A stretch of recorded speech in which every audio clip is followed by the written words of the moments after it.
Last year, Father's Day started out as usual. I always woke up first. I never got a good night's sleep, so I knew it would be quite a while before my 18-year-old wife and my 18 and 17-year-old girls woke up and joined me. Every year for Mother's Day, I made my wife a nice breakfast of mimosas.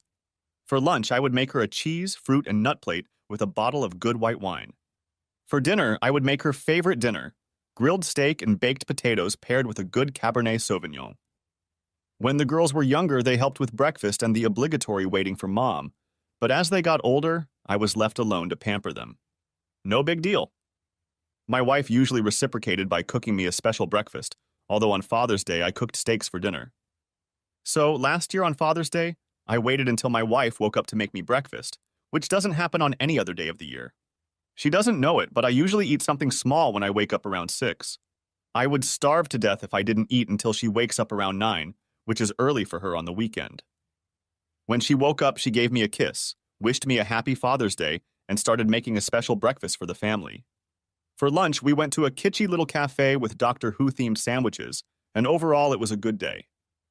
My wife is a slave to the calendar and knows when all the important dates fall. She manages everything from holidays to the kids' activities with a dry erase calendar hanging on the side of the kitchen cabinet. All holidays, milestones, school events, half-days, etc. are recorded on the calendar. Nothing is ever missed. Except when I miss something, of course. The next year, when my wife was putting the dates on the calendar at the end of May, she said, "Hey, Bill, your birthday falls on Father's Day this year." It wasn't the first time, so I wasn't surprised. I said, "Nice. Don't save money and cheat me if I don't get 2 gifts." Kathy replied with a laugh, "You'll never leave me alone if you get cheated out of a gift. I'm going to have to do something special for you this year." I kissed her cheek and squeezed her ass as I walked out of the kitchen. I hoped she meant something more than the annual birthday and Father's Day blowjobs. She started giving me blowjobs when we were making regular love, but never finished them. They were usually part of foreplay, except for those 2 days when she brought it to an end, so to speak. On my birthday and Father's Day, she would give me a good blowjob, not expecting to get one in return. I usually brought her to orgasm when she did. I wasn't a complete idiot about it. I was horny and thought I was going to get super rare anal sex on my upcoming special day. The weeks leading up to my big day were strange in our house. My wife was acting strange. She was working late, snapping at me and the girls about little things, and she started dressing for work more often. She worked as the bakery manager at our local grocery store. She had never worn makeup before, but around this time she began to do so. She also wore a scarf over her clothes, which consisted of a white button-down shirt and pants. She would leave another button undone, which further showed off her ample cleavage. I started to have my doubts when, on the Friday before my birthday, she went somewhere without me. We often met together with a core group of married couples, so she rarely went out with the girls alone. If someone was going out for a drink and invited her along, she would let me know the place and I would meet them. It's not like I was an ogre and wouldn't let her do things on her own. She always said she enjoyed her time more if I was with her. It made me feel good, and I thought our marriage was pretty strong because of little things like that. For my part, I didn't do much without her outside of our social circle either. It just worked for us. We weren't party people or big drinkers. Our idea of a nice Friday night was just hanging out on the couch together and watching a couple of movies. That's why I was surprised to see her coming down the stairs that Friday, dressed to the hilt. She was wearing a new short skirt, nude stockings, and high-heeled shoes. She had also clearly been to the tanning salon and had her hair done. I whistled and asked, "Shit, honey, did I forget about the fact that we're going out? Let me get dressed real quick." "No, Bill. I'm going out with a few people from work. I thought you could order a pizza for yourself since our girls are going out too." I was shocked. She had never mentioned it, and it wasn't on her precious calendar. "Oh? You didn't tell me you had plans. I thought we'd finish our shows tonight." A look of fear appeared on her beautiful face, but then she pulled herself together and softened. "I'm sorry, babe. I was just asked today." I made it a point to look her over from head to toe and said, "So you just found out today, and in the hour you were at work before me, you bought a new skirt, went tanning, and got your hair done?" I was getting angry. She was lying to me, but I couldn't prove it. I couldn't believe she could cheat on me. It was out of character. She was the epitome of a suburban soccer mom's wife and mother. Our sex life was great. We still made love several times a week. She had no reason to cheat on me. She snapped back. I worked half a day today. I wanted to look good for a change. Before I could respond, she was out the door without another word, leaving me wondering what the hell had happened. I waited for her, and she came home just before midnight. Her hair was no longer lying down, but was put up in a regular ponytail. So much for the hairstyle. She walked past me without a word and went upstairs. A few minutes later, I heard the shower running. I could only shake my head and wonder what she had done that she had to shower before bed. She didn't come down and say goodnight before going to bed. I realized that something was wrong in my perfect little world, and wondered how wrong. I work in the retail industry, so I was at work on Saturday morning. Usually when I was getting ready for work, she would wake up and kiss me goodbye before going back to bed. That morning I got nothing. Once again, I was shocked. When I got to the store, I saw Missy waiting at the entrance. Missy was the morning barista at our big store's coffee shop. She was a pretty red-haired girl whose blue eyes were striking. As happily married as I was, I couldn't help but take notice of her. I had always liked redheads. "Hey, Bill," she called out as I approached the entrance. It was still locked, since it was a half hour before the store opened. The guys on the night crew could have let her in, but as she had told me before, she didn't feel comfortable alone in a store with a bunch of guys. "Good morning, Missy," I said as I opened the doors in front of us. "What's wrong, Bill?" "You look like someone killed your cat." "I'm sorry, I have a lot on my mind today." She gave me a strange look, but left it at that. "Give me a few minutes and I'll pour you a cup of our best." I forced myself to smile and said, "Sounds good. I'll see you soon." I locked the doors as she hurried to get the cafe ready for the morning rush. I knew she would be very busy once the store opened. Our little cafe was always crowded in the mornings. As I walked the floor, I would check on the crews who were preparing their departments.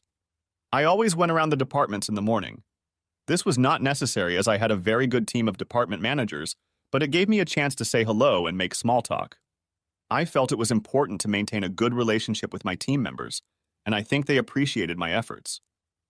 The last stop on my walk was a coffee shop where Missy had my large black coffee waiting for me. "Here you go, boss. 1 cup of Megamart's best beer." "Thanks, Missy." I put $2 on the counter. "No, Bill. He's in the house today." "No way, Missy. I pay for everything here. The last thing I need is someone getting mad at me and calling corporate to denounce me." She gasped. "Bill, I would never—" "I didn't mean you, Missy. I can't take any chances, even for a $2 coffee. You'd be surprised at the things I have to put up with if I deny someone a day off or cut overtime. It's just unreasonable." "All right, boss. Fair enough." I waved goodbye and sipped from my mug. I'm sure some of the employees got free coffee from time to time. There's no way to track it, and who needs to? Too much work because of cheap coffee. I can't imagine watching hours of video to make sure everyone paid. It was different for me. Being in charge of a company was a risk. Employees lost their temper over the dumbest things. I had HR called on me because I was enforcing parking regulations. Seriously, calling HR because you have to park in your backyard. That's ridiculous. The day ended and went pretty quietly. The thing that excited me the most was the old lady who stole the cat food and bird food. It was exactly the kind of day I needed. I was busy enough not to ruminate on my new problems with my wife, but not so busy that I couldn't get everything done on time. When I walked through the door of the house, my wife and daughters were on their way out. I was surprised for a moment, but I looked at the calendar. "Bye, Daddy," my daughter said, kissing me on the cheek goodbye. My loving wife said nothing. They were going to a concert with other moms and daughters. It had been planned a long time ago and was on the calendar, but as usual, I forgot. I was hoping that I would have a chance to talk to Katie and figure out what was going on. I hated not knowing what she had done the night before. After not thinking about it all day, there was nothing left for me to do but ruminate about it tonight. I took this opportunity to do a bit of fooling around. I checked her email but figured it wouldn't work, and it did. No one else was sending emails. She had a cell phone, so I couldn't check her messages or call log. I went over to the hamper to check her clothes from the evening, but since it was Saturday, she had already done her laundry. I accomplished nothing, and after watching the movie, I went to bed feeling no better than before. I woke up on my birthday and Father's Day and started my day as usual. I ate a couple slices of toast, drank some coffee, and sat on the terrace to enjoy the morning. It was a gorgeous day. I enjoyed the birds chirping and wondered what this special day had in store for me. Around 9, I went into the house to refill my coffee and was surprised to see that my wife and daughters were already up and packing lunch. "What's going on?" I asked, wondering why they didn't make me get ready to go somewhere. My daughter Jill said, "We're going to the beach." "Oh," I said, and went upstairs to get dressed for the lake. As I was putting on my shirt, I heard my daughter Jenny yell out, "Bye, Daddy! See you later." The door slammed shut, and I looked out the window to see my wife and daughters leaving. I couldn't believe it. I didn't expect the girls to remember my birthday. I had to remind them of their mother's birthday and Mother's Day, but I couldn't understand Katie not remembering.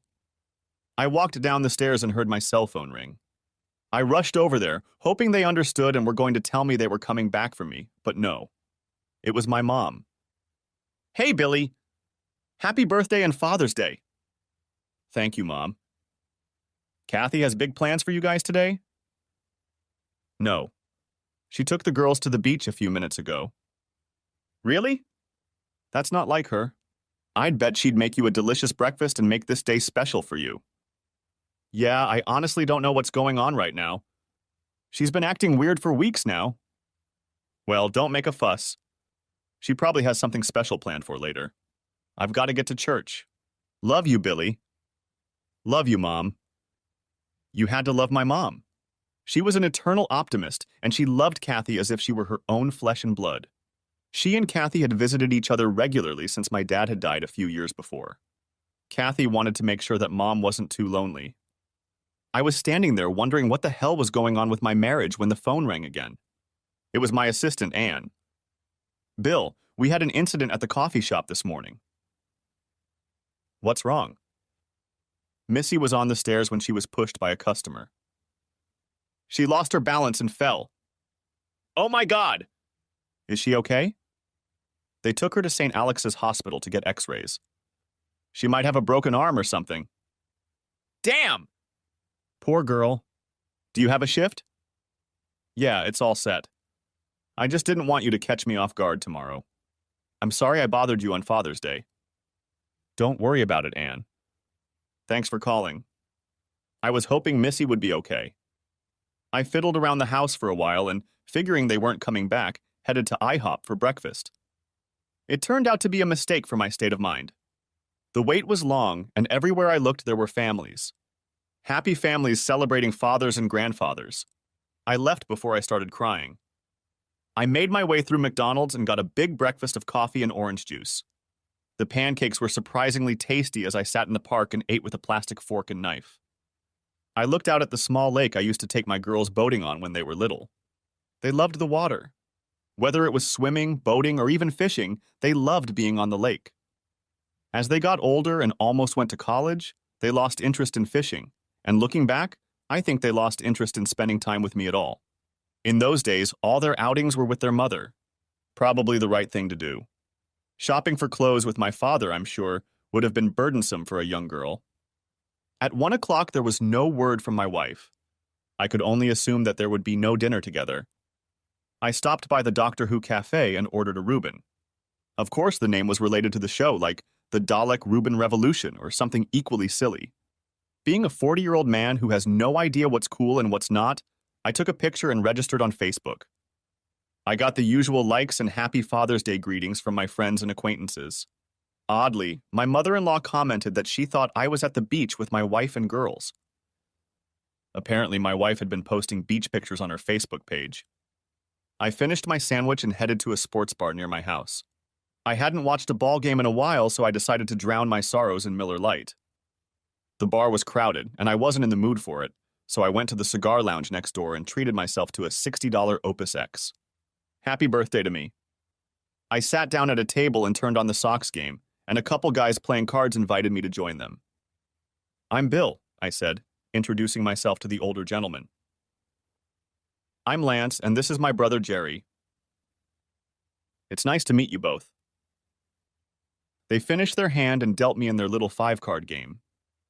"Help yourself, Bill," Lance said, setting the cooler on the floor. I thanked him and pulled out a Miller Lite.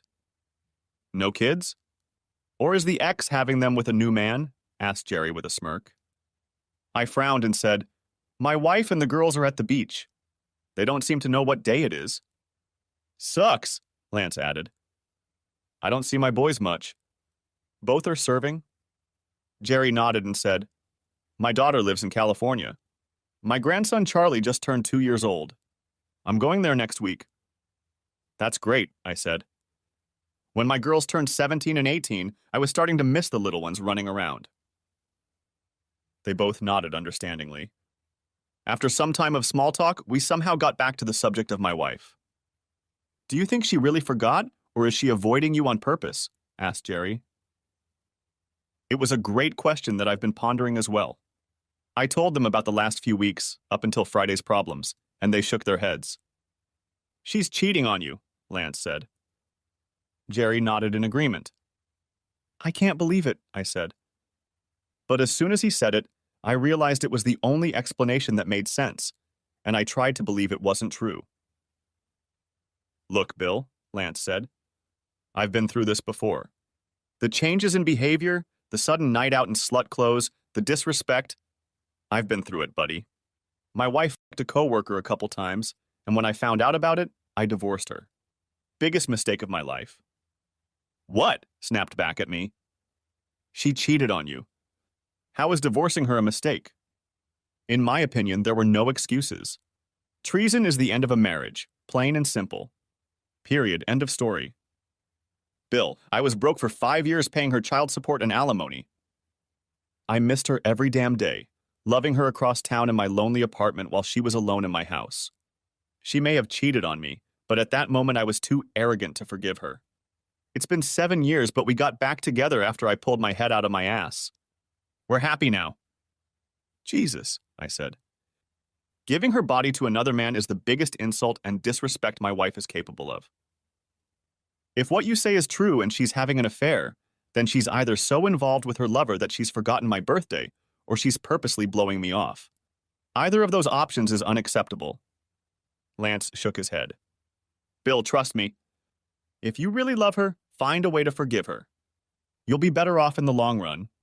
40-year-old guys don't get second chances at love. Thank you, Lance. You've given me a lot of food for thought. I may have said that, but what I was really thinking was that he was crazy. There was no way I could forgive her for cheating on me, and no way I could stay married to her. I shook both men's hands, wished them well, and left. As I sat on the couch browsing Facebook, it was almost dinner time.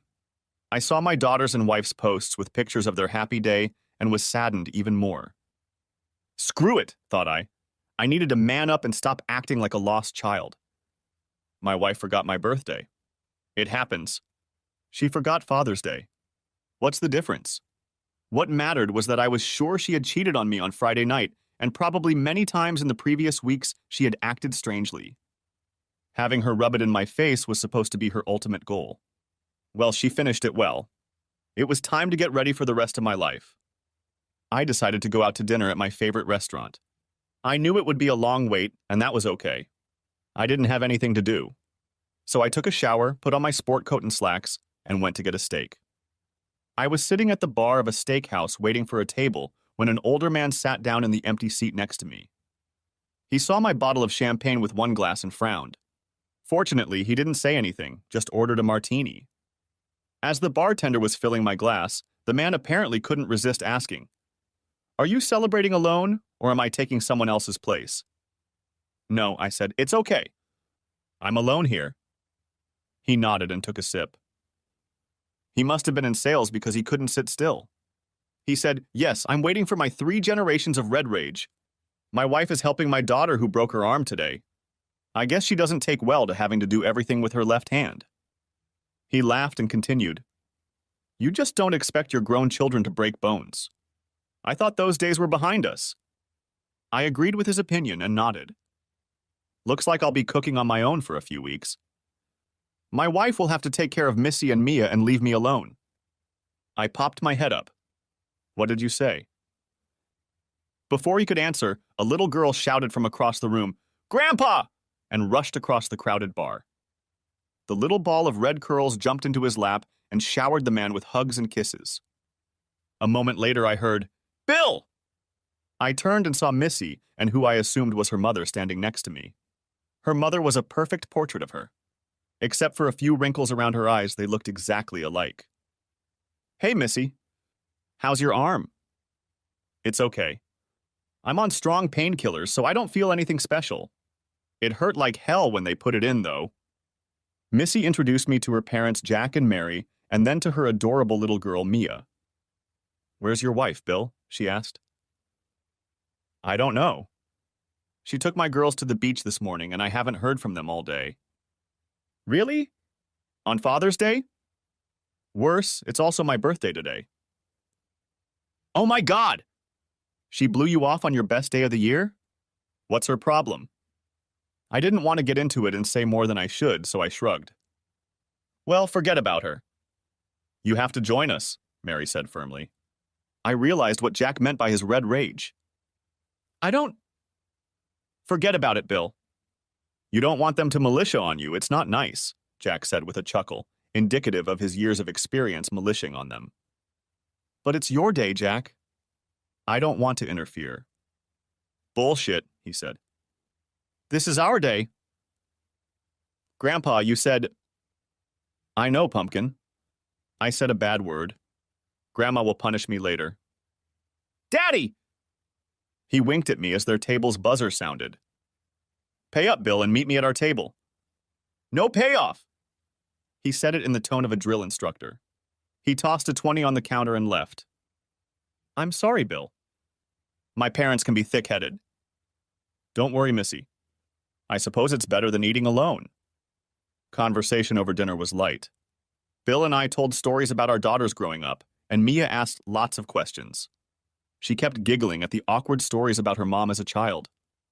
After dinner, my phone rang. I saw that it was my wife, ignored the call, and put the phone on the table. "Your wife?" asked Mary. "Yes." "It's more than you think, isn't it?" asked Missy. "I think so, but I have no proof." "Bill, everyone makes mistakes," Mary said, looking directly at Jack. "Maybe you can find a way to forgive her." Missy popped her head up and stared at Mary. I beckoned to the waiter and handed him my credit card. "Well, I've destroyed enough of your meeting. Thank you for inviting me to share a meal with you." "Bill, let me—" "No, Jack. It was an honor to have lunch with you and especially one of my favorite employees. It's on me. Happy Father's Day." I shook their hands and walked over to the waiter's counter to sign the check. I didn't even have hard evidence that she was cheating on me, but I'd already gotten 2 to 2 from people telling me I should forgive her. What's wrong with people? The phone rang over and over, but I ignored it. I pulled into my garage and was greeted by 2 whirling dervishes, showering me with kisses and hugs, apologizing for abandoning me on Father's Day. "Girls, don't worry about it. I don't expect you to remember when it's my birthday. "It's your birthday today?" yelled Jill. Then she ran into the house, yelling at my wife. "Daddy, we didn't know." "I'm so sorry," she sobbed against my chest. "You must hate us." "No, baby. I love you more than life itself." When she suggested last night that we go to the beach today, we jumped at the opportunity.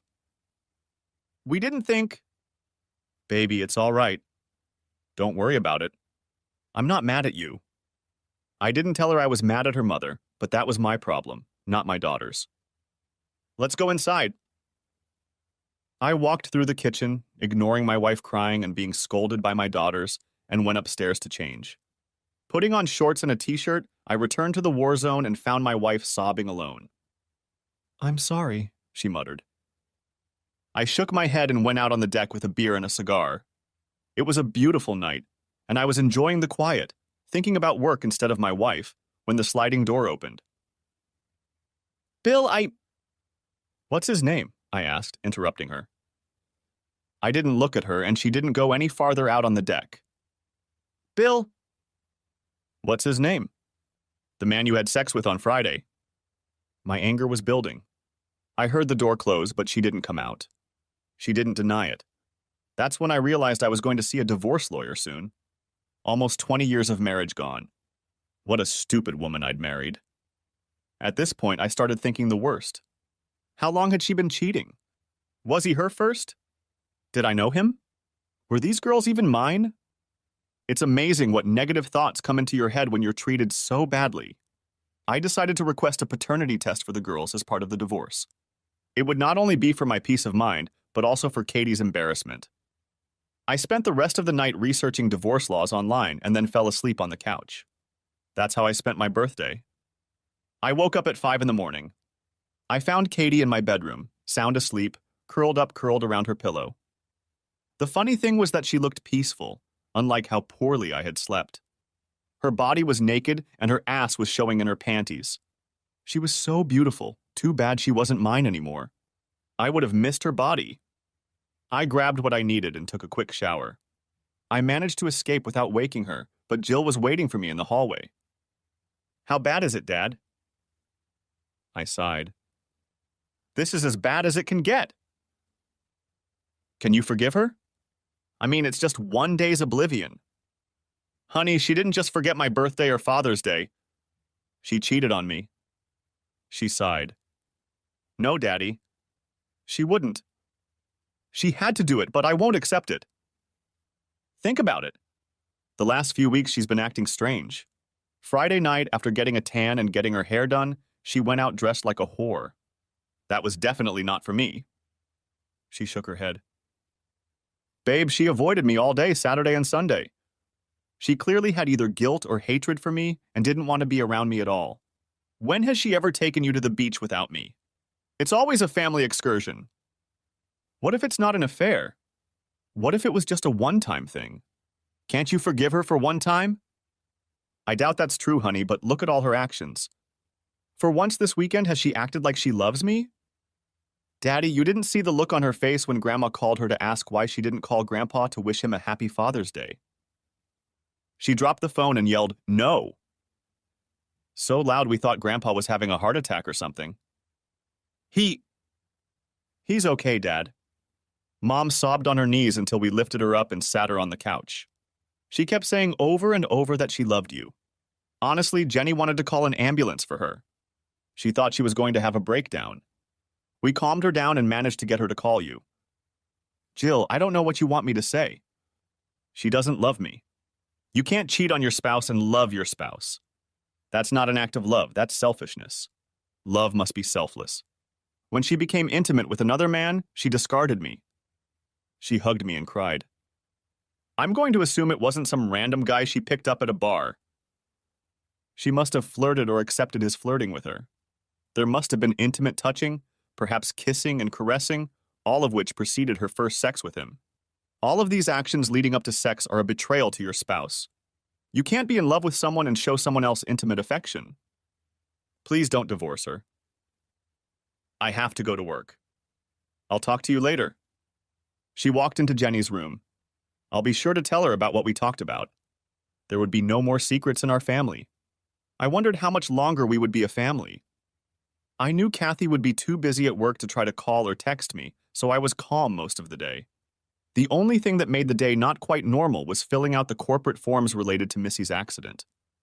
She would be compensated for her vacation, and I hoped she wouldn't be too worried.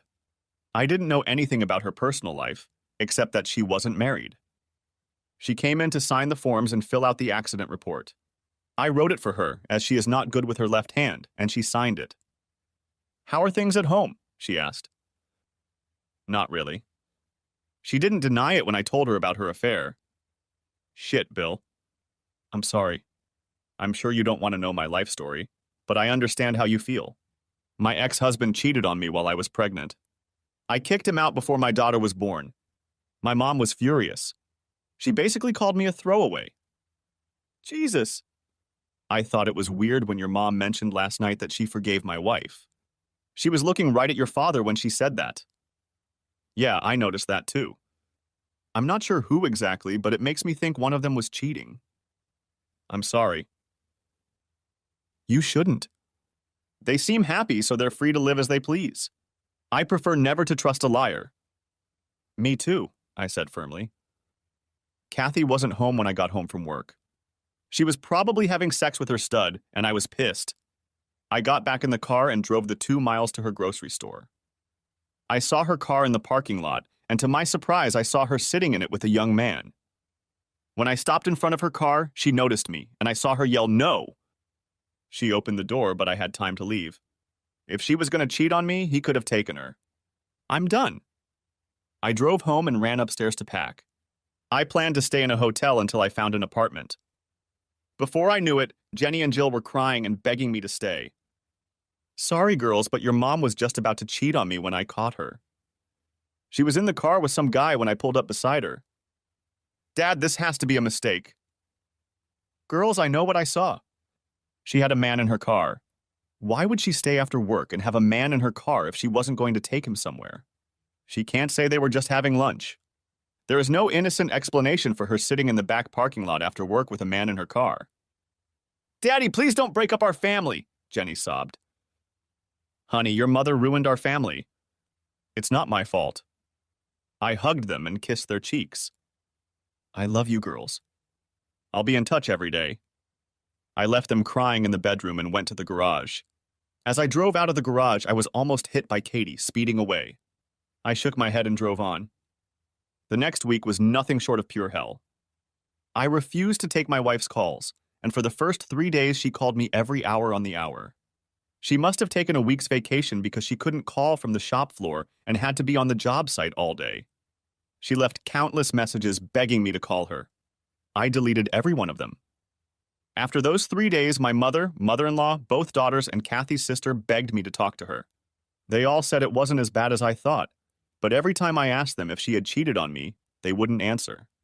They all knew she had. They just wouldn't admit it. I stopped taking everyone's calls. I told my daughters I would talk to them, but their mother was not to be mentioned. I had to hang up twice before they believed I was serious. At the end of the week, I met with a lawyer. I wanted to just split the house in half. She could own the house until the girls moved out. Then we would sell it. The lawyer said I could get more than half of the proceeds for the house since my contribution to the down payment and monthly payment is more than Kathy's, but I told him to just split everything equally. I thought alimony or maintenance was a done deal, but it turns out that since my wife makes enough money to support herself on her own, I don't have to pay her anything. That was the best news I've heard in a while. I don't have to pay her to fuck her lover. The only catch was that I had no proof of her cheating. The judge might not allow it and reduce it to irreconcilable differences, and I'd have to prove that we were trying to work things out. I'd take my chances. My attorney was preparing to file for divorce, and life went on. There would be no forced mediation or counseling. There would be no lawsuits for alienation of affection. There would be no drawn-out fight. The split was fair, and any judge could see that even blindfolded. But nothing comes easy. What she could do was fight. When she was handed the papers, she unleashed her family barrage on me again. Turns out she only fucked a guy once that Friday before my birthday, or she convinced everyone that she did. I was labeled as the bad guy because I wouldn't let her explain. As if any explanation would have been acceptable. My mother basically called me a wuss because I didn't fight for my marriage. My mother-in-law told me that we are even because I too broke my vows by not staying with her during the hardest times. My daughters told me that I should stay in the family because our divorce would scar them for life. It was unreal. I hadn't done anything wrong, but I was being accused of divorce. It got to the point where I asked my daughters to give their saliva for a DNA test. They refused until I lied to them and told them it was a court order. Kathy wrote me a letter that was mailed to my store. I read it, and it said she was caught up in a kid's attention to her. I say kid because the bastard was only 21 years old. They'd only had sex once in the backseat of his car, and sexually he'd turned out to be worthless. Like the fact that he turned out to be a loser was supposed to fix everything? She also said that when I caught her in the car with a guy, I told him privately to never talk to her again. It didn't matter. She cheated on me once and once was enough. The best part was that because she gave me the letter, I didn't have to prove cheating for the divorce. She did it on her own. That meant I didn't have to file an irreconcilable differences claim and prove that we were trying to work things out. Karma was finally on my side. She tried to resist the divorce, but when the judge saw the terms I proposed and her letter confirming the infidelity, he approved it. I was supposed to be divorced in 60 days. And so I found myself alone on an island of desolation. For refusing to talk to her, I was labeled as immature and an asshole. It got to the point where my mother and my daughters stopped talking to me. It hurt, but I was on the side of righteousness, and if they didn't like it, well, I called my daughters every day. They never answered, but I left voice messages telling them what was going on with me and asking what was going on in their lives. I didn't let them blame me for our lack of communication. I continued to make every effort and get in touch with them, whether they wanted me to or not. One thing that changed was that I started having coffee with Missy on Sundays. It started innocently enough when we ran into each other at a local coffee shop. She and Mia lived in the neighborhood and were out for a walk. I invited them to join me and told her about my suffering while Mia watched cartoons on my iPad. "I'm sure your daughters will come around, Bill," she said. "They're young, impressionable, and living with your wife. There's no telling what nonsense she's put in their heads." I hope you're right. I just hope they're not too far gone. I miss them like hell. The next week, I walked into the same store at the same time and was reading when I heard, "Hey, stranger." I smiled and invited them to join me again. "Is this normal for you, or are you stalking me?" she asked with a smile. "No, I live nearby and I like to have a cup of coffee and read on Sunday mornings. It's kind of lonely at home, so I come here." She sipped from her cup and we chatted about the neighborhood until we parted ways. It wasn't a conscious decision to meet every Sunday, but we did. I enjoyed her company and little Mia was a delight. The day the divorce became final, I knocked on the front door of my old house. My wife answered, and it was obvious she was crying. She didn't say a word, just invited me in. "Are the girls home?" I asked. "They're watching the musical at school." "I know why you're here. I expected you to come tonight." "Really?" I asked with a smirk. "You waited until it was too late to stop it, didn't you?" "Yes," I said. "I knew you would beg and plead and tug at my heart trying to make up, and I couldn't let that happen.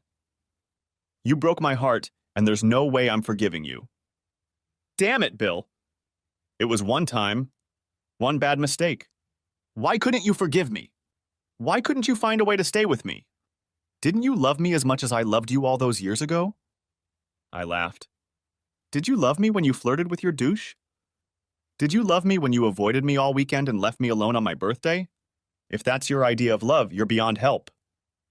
"I never wanted this to happen," she sobbed. "I never wanted a cheating whore as a wife either, but here we are, we met." She gasped and started to speak before I interrupted her. "Katie, not only did you break my heart, but you turned my mother and my daughters against me. I will never forgive you for that either. It's your fault for acting irrationally."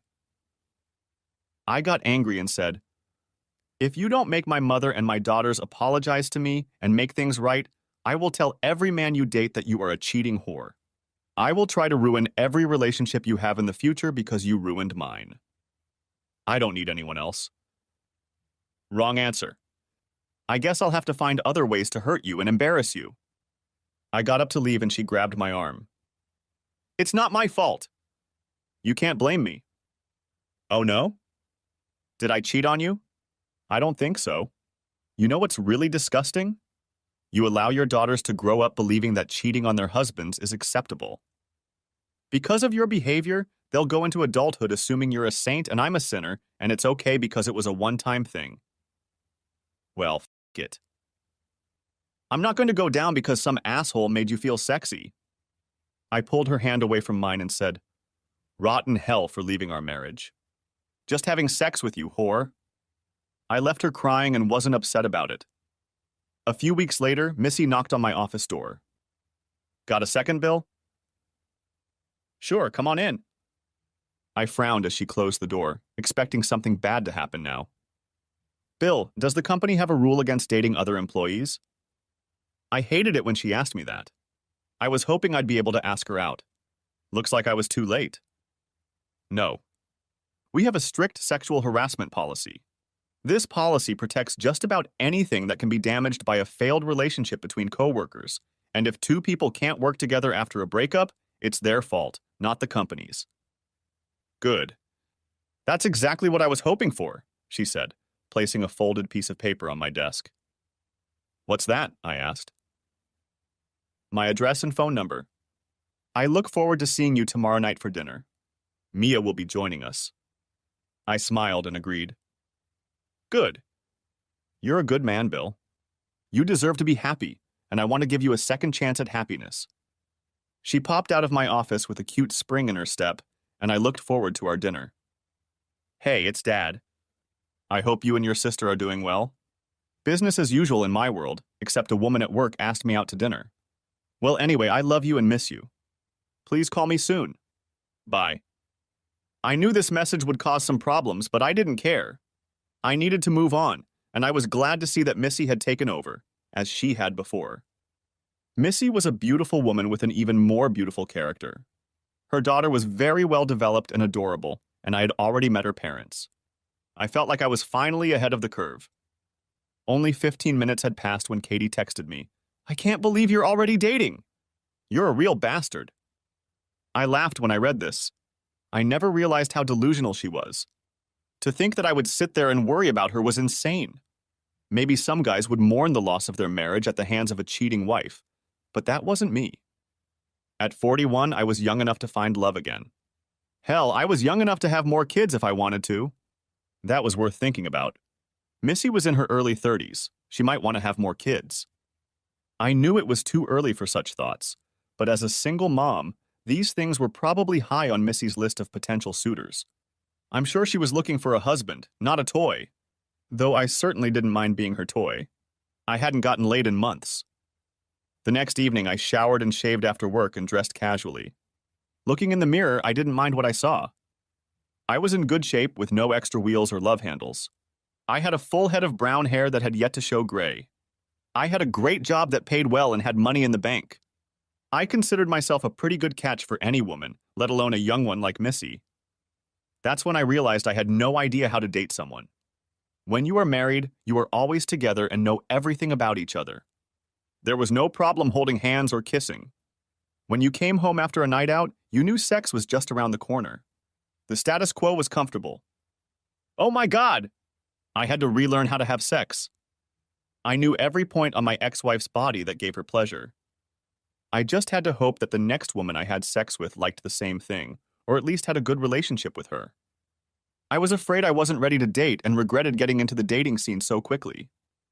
I knocked on the door of her house with a bottle of wine, flowers, and a stuffed animal.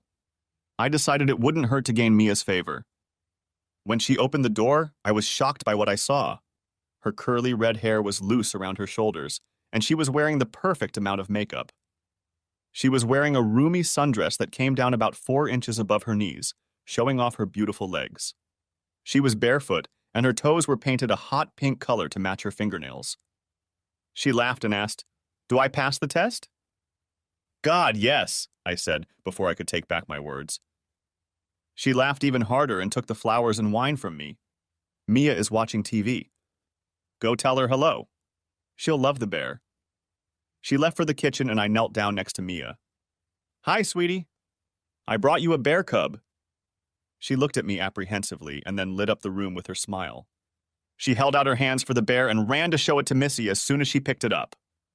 It brought back fond memories of Jenny and Jill at the same age. I realized how long it had been since we had talked to them, and I missed them even more. "What's wrong?" asked Missy, breaking me from my thoughts. I smiled forcibly and replied, "Nothing. I was just thinking about my daughters when they were Mia's age." "Is it really that bad?" she asked. "They still won't talk to me. Kathy has turned them against me, and I can't change their minds. But I'm still trying. I leave them messages every day and I'm not going to stop." "I'm so sorry, Bill." "I know this is terrible for you. Every day. But I know they listen to my messages. I told them about our date tonight, and Katie texted me to tell me I was an asshole for getting to the point so quickly." "Sorry, that's not too fast, is it?" She bit her lip and looked pretty damn cute while doing it. "Maybe," I answered honestly, "but I'd be happy to find out with you." She smiled and took my hand. "Dinner is ready. I hope you like pasta with meat sauce." "Sounds great." "Oh, I have garlic bread too, so you should be ready for us to make out on the couch later." Mia giggled and I stood there shocked that Missy had gotten so candid. She saw my awkwardness and said, "Bill, we're both adults, and I've known you for 3 years. I know what kind of man you are, And it doesn't take much to realize that I really like you. You're going to be a hot commodity soon, and I want to stake my claim early. Hot stuff? I asked. Yep. You have no idea how much buzz the news of your divorce has caused at the store. Honey, your appearance on the market, so to speak, has caught the attention of many unmarried ladies. You're a handsome man in good shape, you're smart, stable, and we all know how you feel about fidelity. When I sat down at her table, I felt quite good. So I'm getting in line early, she finished. I took her hand and squeezed it. I like you too. Mia, not wanting to be left out, said, Sketty is my favorite. I like Sketty too. The fattier the better, I said. Seeing a jar of Parmesan cheese on the table, I added, and you must have really stinky cheese. She giggled and replied, It's not stinky cheese. It's Parm. Stinky cheese, I said, bringing the jar up to my nose and imagining it was the worst smell ever. Wow, this is really stinky cheese. Missy shook her head as I handed the jar to Mia. She sniffed it, shrugged, and poured a generous portion over the spaghetti. Over dinner, we kept up a light conversation. I asked about Mia's preschool class and her friends. She easily told me all the details she could remember. I enjoyed the conversation immensely. After a while, I realized that Missy wasn't talking. She was smiling broadly and just watching her daughter and I exchange a few phrases. Eventually, she started collecting plates and I said, Let me help. Oh no. She hasn't told you about her favorite TV shows yet. She laughed as Mia started telling me about all the best children's shows. After putting Mia to bed, Missy came back and sat next to me on the couch. I handed her a glass of wine and she sighed contentedly, putting her feet up on the poof. I love being a mom, but sometimes it's the best part of the day for me. Instinctively, I put my arms around her. When she snuggled up to me, I said, It's worse with two. You bet. Do you think your girls will come around? I hope so, I replied thoughtfully. I'm doing my best right now, but it's still raw for them. She turned and kissed my cheek. You're a great father. Just don't give up the fight for them. She set down her glass and leaned back in her chair. Bill, I've already told you that I really like you, and I'm too old to play the will we or won't we game. I'd like to keep seeing you, and that includes inviting you into my bedroom. I was about to tell her we didn't have to do that, but she raised her finger. I know you want to be a gentleman and all, but you don't have to be. What I'm trying to say is that I don't want to be your girlfriend having sex with you or a friend with privileges. I'm warning you that I'm looking for an exclusive relationship. I have a daughter to think about, and frankly, she needs a daddy just as much as I need a husband. I tried to speak again, but was again rebuffed. This conversation usually ends with the guy picking himself up and running away. I don't think you're like that, but I'm giving you a way out. If you want to sow your oats and experience the single life, I'm not your girl. If, however, you want to see if we have a chance at a long life, I'm your woman. Wow, I said. Did you prepare that speech or was it given on the fly? She frowned, misinterpreting my feelings. Missy, as you said, we've known each other in a working relationship for 3 years now. The last few weeks of having coffee together have been very pleasant. I'm a family man, that's all I've ever been. I don't know how to be single, and the thought of dating scares the hell out of me. If my wife could keep her legs shut, I'd still be a happily married family man. No, I don't want to play on that field. She smiled and took my hand. I continued, You're beautiful, smart, and you make great spaghetti. She laughed and playfully clapped me on the shoulder. I'd like to be your boyfriend. Consider me part of creating something good for all of us, including your little girl. We didn't make love that night. As much as I wanted to take her right there on the couch, I decided it was best not to rush things. She had practically confessed her love to me and was very aroused, and I decided that for my comfort, it was best to take my time. I received a gift from the gods when I received an application for a managerial position. I never learned the name of the brat who ruined my marriage and couldn't get back at him. But when he showed up for an interview for the night manager position, I recognized him immediately. I knew he would never recognize me, but he might recognize my name, so I asked Anne to interview him and hire him on the spot. On the second night of his job, I waited in the parking lot for him to start his shift. I walked over to his 90s car and put a 40-inch TV I had bought from a competitor in the back seat. We had the same model, and I happened to know that one of them happened to be in stock. In the morning, I timed my arrival to coincide with the end of his shift. I walked him to his car, chatting about what he thought of his crew of guys. When we got to the car, I noticed the TV in the back seat and pretended to be shocked. Jeff, did you buy a TV before your shift? We're not open yet. No, Bill. It's not mine. I don't know how it got there. Jeff, I think we need to go back to the store. Bill, you have to believe me. Check the cameras. I shook my head and said, okay. Bring the TV. We went back to the store and the baby was scared to death. At one point, I thought he was going to cry. We didn't have night security because since the store closed for the night and had a night crew working there, we didn't need it. We had cameras everywhere and only one place the cameras could be turned off. Only the managers had the key to that room. The camera was pointed at the door to the room, but it was above the doorway to the stairwell. I mentioned this to security a few years ago, but they never fixed the problem. Then I easily opened the door to the stairwell, walked over and covered the camera with a piece of black duct tape. I then disabled the security camera system. Well, technically I shut down the computer that controlled the system. When I brought him into the room and he saw that the computer wasn't working, he panicked and continued to plead his innocence while I called the police, as per the rules. When all was said and done, the guy was convicted of a misdemeanor and got no jail time. I was hoping he'd get a couple months, but it wasn't an expensive enough TV. He had to do a bunch of community service and pay a fine, which oddly enough was more than I paid for the TV. With a felony on his record, he'd also have a hard time finding a retail job. That made me happier, but still not worth the risk I took. The corporation increased security by installing cameras in the parking lot. They were long overdue. He was so stupid he never realized I did it. He tried to blame the team for setting him up, but he couldn't prove anything. They didn't miss him when I fired him. On a chilly Saturday morning, a week after dinner with Missy, I saw her waiting in the car to stay warm. When I parked next to her, she met me at the door and greeted me with a kiss. Are we still having dinner tonight? She asked. Absolutely. Okay. I have something special I'm cooking for us. You won't want to miss it. I wouldn't. Is that the tramp? Asked Katie from behind me, interrupting me. Excuse me? Shouted Missy, unclenching her claws completely. Katie, what do you want? I asked, getting annoyed. I've been trying to call you. Did you block my number? Yeah. After your 30 messages about how I'm an asshole for continuing to live, I'm done. What do you want? I want to talk about the girls. We need to deal with college. They can go wherever they want. I took care of the money for them. I'd like to be a part of it, but since you poisoned them against me, they won't talk to me.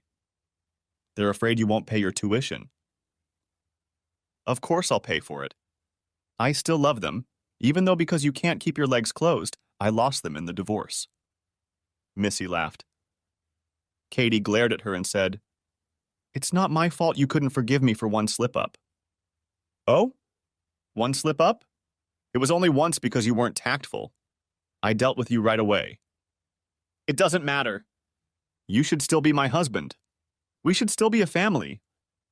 You're delusional. You cost me my marriage, my family, my daughters, and my mother. I swear you better never date a man if I find out about this. You'll never see a second date. No one wants to date a cheating whore, unless they know about your reputation and are looking for easy sex.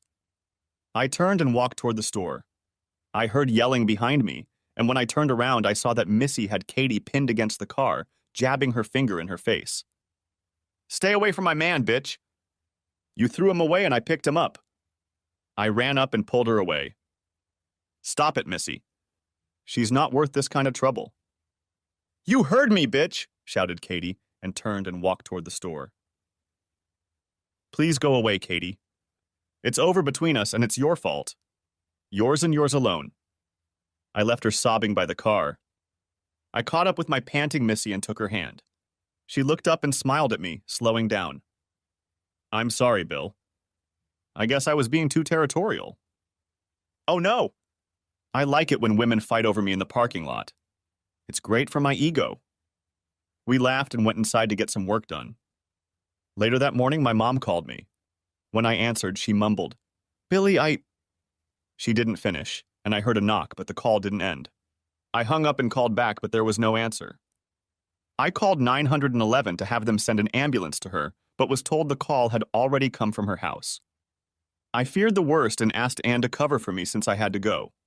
She understood, and as I ran through the store, I ran past Missy, who yelled after me. I ignored her and ran straight to my car. When I got to my mom's house, the ambulance was already pulling away, and I followed it. When I got to the back doors, I found that she was gone before the ambulance arrived at the hospital. She must have passed out while we were on the phone. I cried, sitting in the lobby of the emergency room. I sat there alone and thought about the last word my mom had said to me. What was she going to say? Maybe it was, "Am I in trouble? Am I having a heart attack? I'm sorry?" The phone rang and it was Missy. "Hey, my mom just died." "Oh, Bill. I'm so sorry." "Yes, thank you. I'm afraid I won't be good company tonight." "No, I'll be with you." "You need me, please let me come."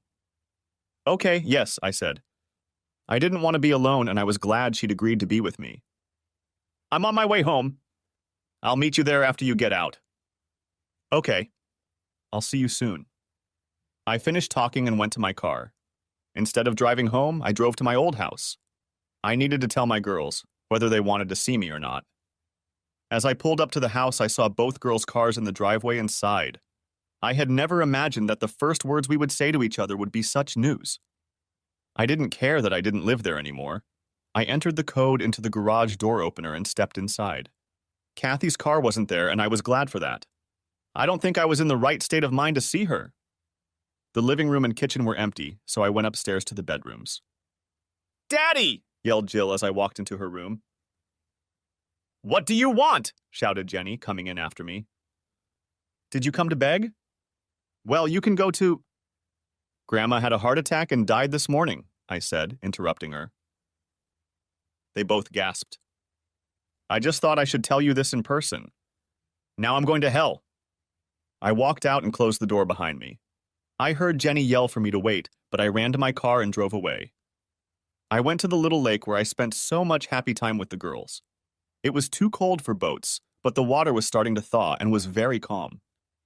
I sat down on the picnic bench and cried again. This time I cried not only for my mother, but for the loss of my daughters. The fury in Jenny's voice told me that I wasn't needed in her life. She didn't need to tell me to go to hell. Her tone said it all for her. I wondered if I'd made a mistake along the way. Not with Katie, but with the girls. What had I done so wrong that made them hate me so much? Katie was the one who ruined our marriage. Why can't my daughters understand that? I don't know how long I sat there, but I heard someone approach. I turned around and it was Katie and the girls. "How did you find me here?" I asked, turning around to look at the lake again. "You didn't turn off the synchronization of our Find a Phone app," Kathy said. "Bill, I'm sorry about your mom." "Yeah?" I spat. "Do you regret her death or the fact that you turned her against me and she died without ever making up?" She didn't say anything.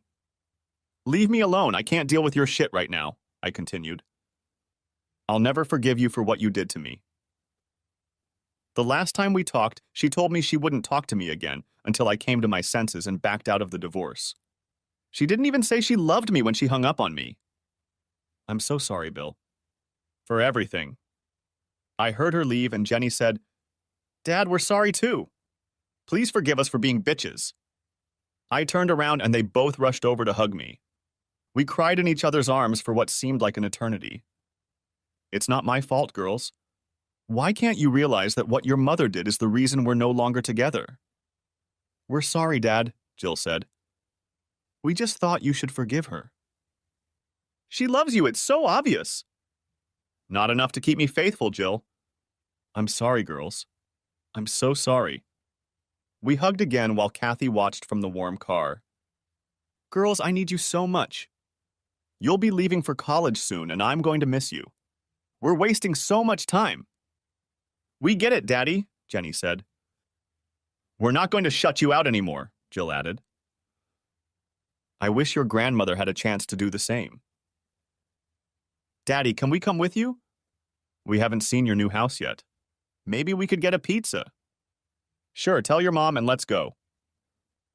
When I pulled into my driveway, I saw Missy's car. I forgot she was coming. Girls, it looks like you're going to meet Missy. Is she your girlfriend? They asked in unison, making me laugh. Yeah, well, I mean, we just started dating. Look how he's blushing, Jenny. It's so cute. They jumped out of the car and were at Missy's door in a flash. They peppered her with questions, and I could see that Missy didn't understand what was going on. Girls, leave her alone. Carry her into the house and I'll introduce you all. They kissed me on the cheek and scurried off to my garage, and I walked over to a shocked Missy. Sorry about that, I said when she opened the door. She smiled radiantly and kissed my cheek. Your daughters? Mm-hmm. Come on, you'll be formally introduced. I wish I knew, dear. I must look awful. I laughed and replied, You're fine. They'll like you. Jenny, Jill? I want you to meet Missy. They hugged. Jenny, as usual, cheekily declared, You're super hot. Jill jumped up and said, Good for you, Daddy. Missy laughed, and I was too shocked to say anything. Hey, let's take a quick look around the house, and then I have some things to take care of for Grandma's services. Bill, I'll order some pizzas while you show them around. Sounds good to me, darling. You read my mind. Oh, the girls cooed. I shook my head as Missy smiled. I decided that I would wait until the next morning to call and spread the word about my mom. I'll write an obituary in Monday's paper and post details of the service on Facebook after visiting the funeral home on Sunday. After dinner, we sat around and spent hours telling Missy stories about my mom. My girls, not so innocently, added a few embarrassing stories about me to keep Missy more interested. It wasn't my fault the pier was wet and I fell in the lake, I swear. Before I knew it, it was 10. Girls, time is slipping away from me and it's getting late. They frowned and asked, Can we stay the night? I don't have beds for the guest rooms yet. Tell you what, I'll pick you up in the morning and we'll go out to breakfast, okay? If you don't mind, I could use some help figuring out what to do with Grandma's stuff too. Of course, Dad. We'll help if we need it. Thank you. Missy, do you want to go for a ride? Or do you need to go home to Mia? She's staying with my parents. Jill jumped up. Who's Mia? Mia is my 4-year-old daughter. They both squealed, and Jenny said, Oh my God, I can't wait to meet her. Missy laughed at their excitement and said, Someday soon, I promise. Okay, let's go. They're great girls, Missy said, as we sat on the couch shortly after returning to my house. I'm glad you were able to get back together with them. I sighed. Me too. I just wish it didn't require my mom's death. She snuggled into my arms, and I fell asleep with my arms around her. When I woke up in the morning, she had covered us with a blanket and was still snuggled up against me. I missed being so close to someone. I kissed the top of her head and said, I'm sorry I fell asleep on you. She moaned, stretching. It's okay, baby. You've had a very emotional day. Would you like to join me and the girls for breakfast? Only if I can take Mia with me. My parents have plans for this morning. Of course. My daughters will like her. Since we needed to pick up Mia, I asked my daughters to meet us at IHOP. When I walked in holding Mia's hand, my girls rushed to her. Within seconds, Mia was in their arms, twirled in the air, and then they tickled her and covered her with kisses. She squealed and giggled the whole time with a huge smile, to the point of yelling, I have to go to the bathroom. The girls said in unison, We'll take her, and scurried off to the bathroom. I don't know, Missy. Do you think they'll get along? I asked with a smirk. She playfully clapped me on the shoulder and kissed my cheek. I hope it stays that way for years to come, she said. She was set for the long term, and technically we only had one date. It was a little unnerving, but I was confident I could handle the feeling. As we ate, Mia and my daughters talked nonstop about everything. I could see in my eyes that Mia loved to talk, and not just about herself. She asked so many questions about my daughters' lives that I think even my girls were surprised. My daughters were neighborhood babysitters, so interacting with young children was their forte. They knew all the hot kids shows and movies, and Mia ate them out of the palm of her hand. They also got along well with Missy. There was no hostility or display of anger when I dated her, which shocked me. They refused to talk to me for months after the divorce, but as soon as they met my new girlfriend, they immediately became best friends. I didn't understand that, and I'm going to have to try and get some sort of explanation from the girls. After making dozens of phone calls, starting the long process of cleaning my mom's house, and visiting the funeral home, I was finally able to sit down and relax. The girls got back to my house for dinner, and Missy and Mia split off in different directions after breakfast. Missy decided it would be too emotional for us, and wanted to avoid the discomfort of Mia asking questions about everything while we sorted things out at my mom's house. "Daddy, are you in love with Missy?" asked Jenny suddenly. "We've only seen each other a couple times outside of work. It's a little early to call it love." "Okay, Dad," Jill said like I was an idiot. "Have you seen those good old cartoons where the girls' eyes flutter open and they fold their palms against their cheeks as they look at their prince?" I nodded, taking a bite of a slice of pizza. "Well, she practically has hearts floating around in her head when she looks at you and flaps her eyes," Jill said. Before I could deny that she liked me, they looked at each other, turned to me and said, "We like her." I went from excited to see my daughters to angry. I threw my piece on my plate, wiped my hands, and went to the sink. Leaning on the counter facing them, I tried to calm down. "Daddy?" asked Jenny. "Girls, how can you break my heart all this time and now sit there and tell me you like my girlfriend?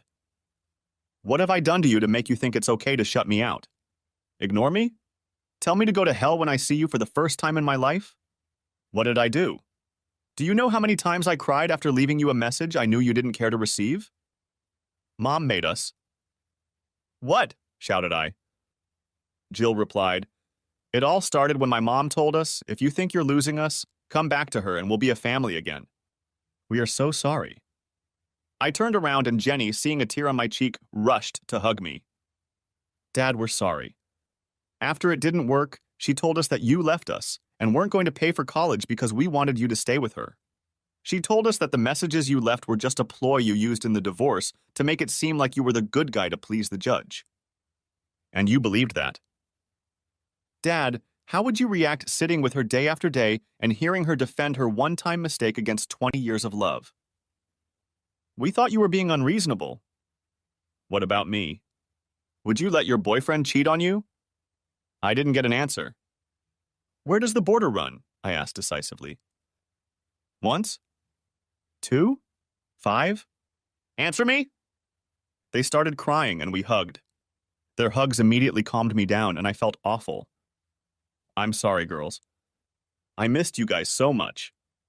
After each of them confessed their love to me, I said, "It's time to bring you home. You have school tomorrow. Don't forget to have your mom tell them about the wake and funeral. You're going to need some free time this week." We hugged one more time and I watched with warmth in my heart as they drove away.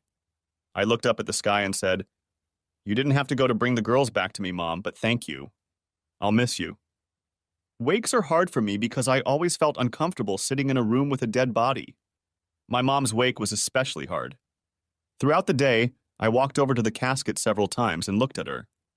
She looked peaceful. I was glad that she would see my father again.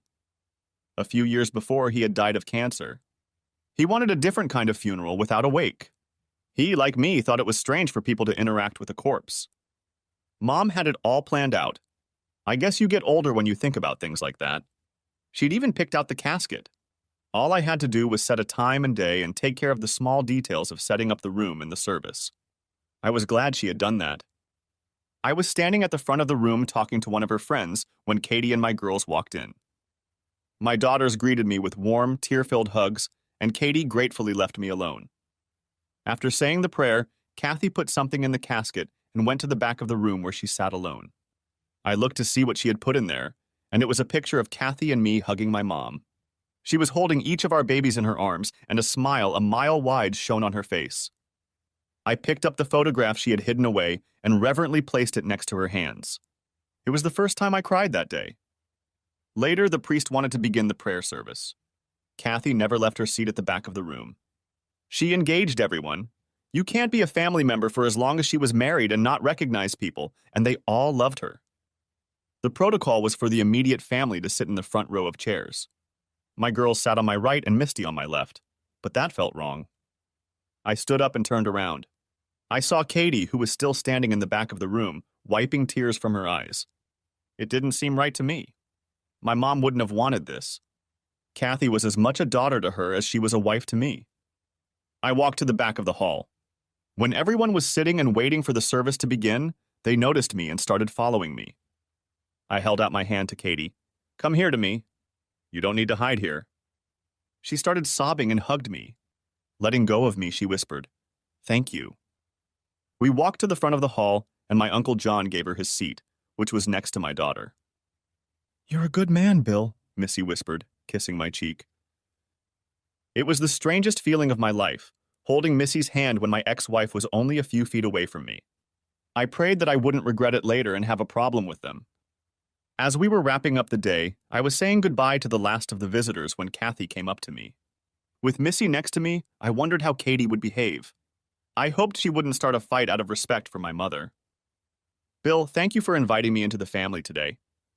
It means more than you can imagine. She loved you like a daughter. It was the right thing to do." "Oh, that reminds me. If you want, you can ride in the limo with us and the girls tomorrow." She hugged me and cried.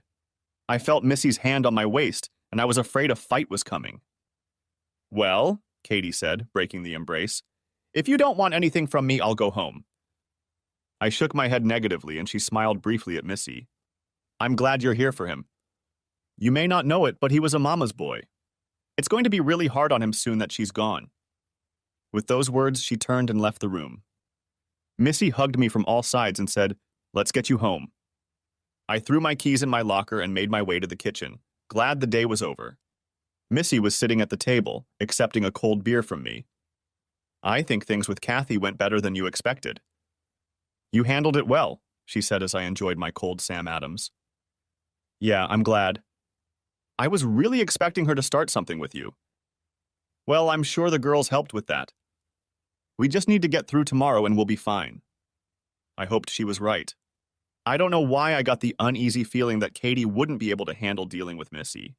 I guess I'm just paranoid. "Will you stay the night with me?" I asked. She smiled and took my hand. "You couldn't kick me out even if you tried." We didn't make love, but she was spooning with me, and it was the best sleep I'd had since the divorce. "You're watching me like a hawk." "I'm not going to abuse your gift by getting into an argument," Kathy said as we waited for prayer to begin. "I know that," I lied. "I'm just uncomfortable with it." She snorted and asked, "How do you think I feel? I'm an outcast here? A whore?" I frowned. "No one thinks that about you. Especially not today." "I'm sorry, Bill. I wish I could make it never happen. I wish." She cried and hurried to the bathroom. "It's hard on all of us, Bill," my mother's friend Jean said, patting me on the shoulder. "Your mom was a wonderful woman and we'll all miss her." I kissed her cheek and thanked her, glad that Katie had her mom's back to her tears. After the funeral, we were seated at a table at my mother's favorite Polish restaurant. The room was full, and Kathy looked uncomfortable as she searched for an empty seat. I approached her again and led her by the hand to the table where Missy and my daughters were sitting. "Kathy, we will always be a family no matter the divorce. No matter where we sit, you will always be welcome." A tear rolled down her cheek as she sat up and thanked me. I don't know when I got over it, but I felt like I'd finally forgotten the pain she'd caused. Life went on. The girls went to college and Skype with me every week. Missy and I are still together, and I am very close to popping the question. Katie and I communicate infrequently but cordially. She is also moving on with her life, dating the divorced father of a friend of one of the girls. He's a nice guy. I hope things work out for them. Some will say I should have forgiven her for the one-time slip-up, but I just can't do that. I may be the bad guy in some people's minds, but I can live with my